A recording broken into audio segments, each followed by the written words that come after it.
Hi, my name's Robert Kay. I'm the Director of Adaptive Futures, which is a small consulting company based in Perth. And I had the privilege this morning of chairing the panel regarding the potential future role of Australia in supporting peoples of the Pacific in adapting to climate change. And two of the starring panellists are Professor Chalapan Kaluwin from the University of Papua New Guinea and Dr. Arthur Webb, who is from the Geoscience Division of the Secretariat of the Peoples of the Pacific Community. And it was a good session this morning. Gentlemen, thanks for your time. I was going to ask you just a couple of questions because time obviously is short. First up, just tell me a little bit about the work that you're doing in supporting climate change adaptation in the Pacific. So maybe Arthur. Sure, well it's a really broad scope of work from our particular agency. We cover the main mandate areas of things like disaster risk reduction, water and sanitation, plus coastal and ocean sciences. So within that mandate you can imagine there's huge scope for incorporating climate change adaptation work there. Okay, thanks Arthur. Chalapan. This issue of climate change is very broad. It's a little complex. The understanding is not there. Developing adaptation as a policy for our own governments to respond to it is a challenge. And we know how tough it is. Getting the message or getting the real work out of adaptation to support our own governments. And hopefully we want them to do their own thing. The information, the kind of work, the research the Australians are putting or investing into the Pacific is quite phenomenal. The research is just beyond. A lot of our capacity in the Pacific can't handle it. We look to our friends in this region, and both Australia and others like New Zealand and others are doing, but basically the work that from us we see this work that the Australian government has provided, the leadership really, because the call over those years in the 80, 81, 82 came from the Pacific.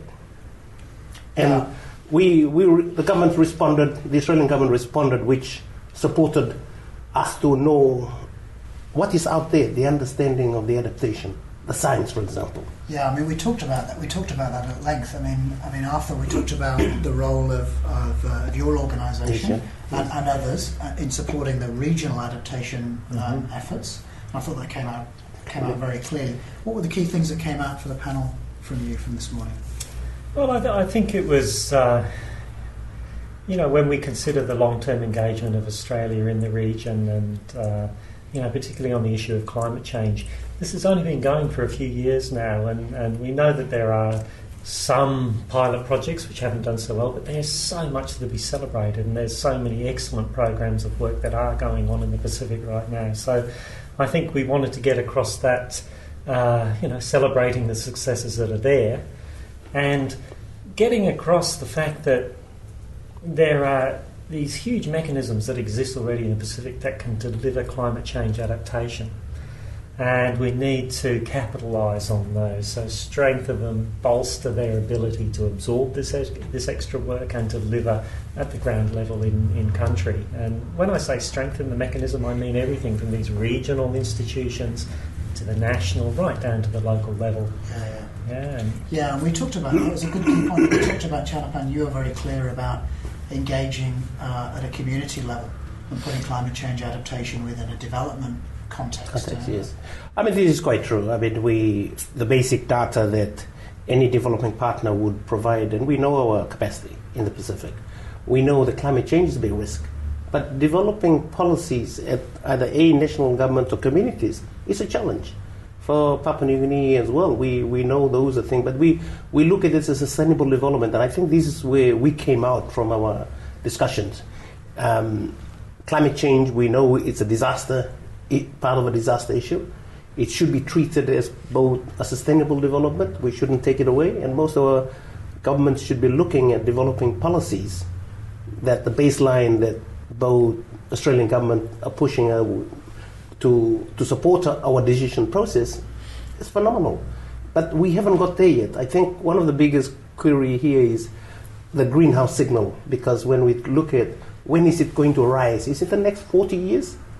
We have to make a decision. Is it in our ocean capacity? Or is it on the little islands that we have? Yeah, we talked about that. We talked about that issue about bringing in long-term climate changes into short-term development requirements, and being able to really clearly manage the tension really between those competing forces. I guess the last question from me really, going home back home, what are you going to take home from the panel that you're going to be sharing, perhaps with your colleagues or perhaps with your friends and family when you get back home? You know, as always, it's always interesting to share the uniqueness of the Pacific situation with a new group of people, and so it's great to get their feedback and see, you know, where the similarities are, etc. But ultimately, I guess I was really encouraged by the level of enthusiasm, and I had many discussions after the panel meeting this morning, and I found that so many people are very engaged in these issues, and they really do want to continue, you know, strategic work that makes a difference in the region, and I find that really encouraging. And you know, we're very willing to accept that challenge and work with stakeholders here. All right, fantastic. Thanks, Arthur. What about you, Chalapan? Yeah, I think that's quite true. We're looking at different economic scales of within the various regions. We're looking at Australia, the kind of experience we heard, you know, in the last 2 days, 3 days here. And those experiences you can't get elsewhere. And for us is to share what we've done, come back and say, listen, I know the economics of it is probably the key point. But the building the policies and making sure our development partners, our friends know about where we're going. And that to me is a key message that we're sharing. And I see both in Australia, the state, even down at the communities are doing basically what we're trying to do, but at different economics of scales. Yeah. And those are important lessons that we will take back, whether it's on risks assessments and part and partial of this, or we're looking at programs like building codes, for example. Those are important things, whether it's on engineering in the coast, or coastal protection systems, or on our own housing. Those are key messages that we're not too far, but basically the economic of scale is something that we can manage. Hopefully we take it from there. Yeah, look, I took that very strongly, this issue of shared responsibility, shared ownership, shared ocean in the Pacific. I got that too from the participants as well. So thanks very much, Dr. Arthur Webb and Professor Chalapan Kaluwin. Thanks, Rob. It's a pleasure.